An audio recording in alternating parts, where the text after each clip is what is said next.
Bonjour à tous, je suis Lumilène Travailla, la rédactrice en chef du Boudoir Numérique, le magazine de la fashion technologie, de la mode innovante et de la mode numérique. Bienvenue sur le 8e podcast de ma revue de presse Fashion Tech. Alors, que s'est-il passé de neuf du 19 au 25 mars 2022 ?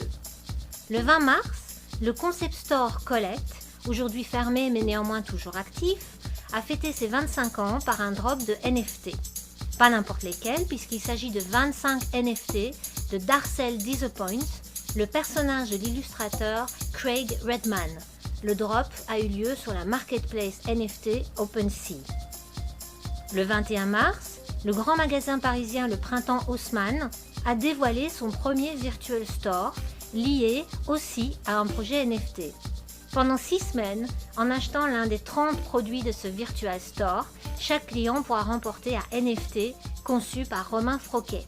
Et à l'issue de ce tirage au sort, 30 possesseurs de NFT pourront même espérer gagner l'œuvre originale de l'artiste français. Donc ils pourront gagner la toile physique dont ces NFT sont extraits. Et le 23 mars, c'est la Metaverse Fashion Week qui s'est ouverte sur la plateforme de réalité virtuelle Decentraland.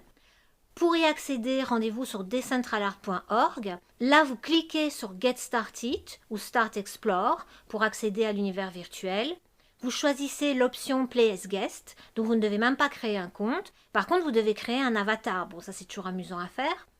Et après un tutoriel pour vous familiariser avec l'environnement, hop, vous êtes prêt à découvrir tout ce qui se passe dans cette Fashion Week virtuelle. Pour vous aider, il y a un site internet mvfw.org qui vous donne toute la programmation de l'événement pour choisir ce à quoi vous voulez assister. Bon là, j'ai dû interrompre ma visite pour enregistrer ce podcast, mais je retournerai puisque ça continue jusqu'à ce dimanche 27 mars. Si l'on revient dans le monde physique, en Beauty Tech d'abord, le groupe L'Oréal a profité de la Journée mondiale du parfum, le 21 mars, pour sortir un communiqué de presse sur Sensation par Yves Saint Laurent Beauté. Sensation, c'est une expérience immersive en magasin ayant recours à un casque neuroconnecté.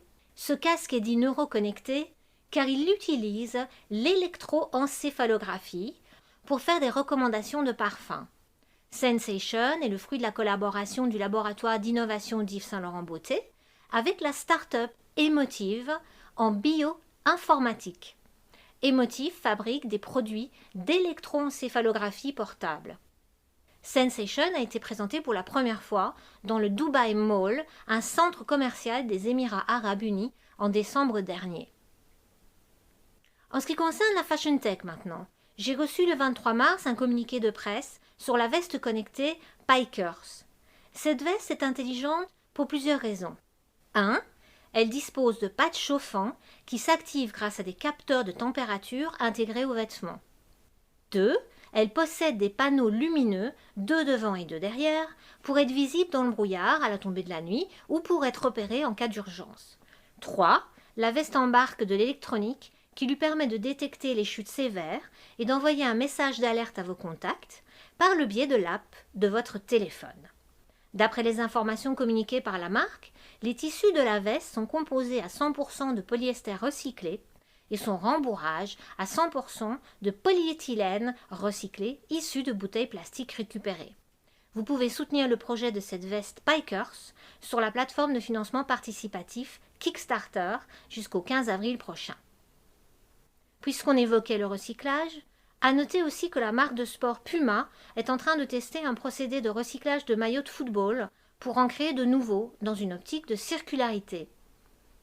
Ce projet intitulé ReJersey a été dévoilé dans un communiqué de presse de l'équipementier publié le 23 mars. Ce CP explique que les vêtements sont chimiquement décomposés en leurs principaux composants par dépolymérisation. Les couleurs sont ensuite filtrées et le matériau est réassemblé chimiquement par repolymérisation, c'est pas facile à dire, pour créer un fil qui a les mêmes caractéristiques de performance que le polyester vierge. Les premiers maillots du projet ReJersey seront fabriqués à base de 75% de ce fil recyclé. Ils seront portés par des joueurs de clubs de football lors de leurs échauffements d'avant-match dès le 23 avril prochain. Toujours le 23 mars, la marque française de basket plus durable Veja a sorti une version revisitée de sa chaussure Deccan en collaboration avec Sea Shepherd. Sea Shepherd, c'est une ONG de défense des écosystèmes marins. Comme indiqué sur le site internet de Veja, ce modèle est en alvéomèche, un tissu technique fabriqué exclusivement à partir de polyester recyclé. La semelle intermédiaire, quant à elle, contient 70% de canne à sucre. Avant de se quitter, 2 dates d'événements à noter dans son agenda. Le 6 avril, la chaire Retailing 4.0 de l'école de commerce ESCP organise dans ses locaux parisiens un petit déjeuner sur le sujet Métaverse, quelle opportunité pour le retail. Ça se passera en présentiel, c'est à 8h30, donc du matin, c'est pour les leftos, mais il est aussi possible d'y assister à distance. Et le 4 mai aura lieu le sommet professionnel du site internet dédié à l'économie de la mode, Business of Fashion. Le thème en est « Nouvelles frontières en mode et technologie ». Ça se passera en physique à New York, mais l'événement est aussi live streamé. Voilà, c'est tout pour cette semaine. On se retrouve la semaine prochaine pour la revue de presse Fashion Tech du Boudoir numérique. N'hésitez pas à nous laisser vos commentaires, suggestions, infos et autres coups de cœur. En attendant, comme le dit Monsieur Spock, live long and prosper. Live long and prosper.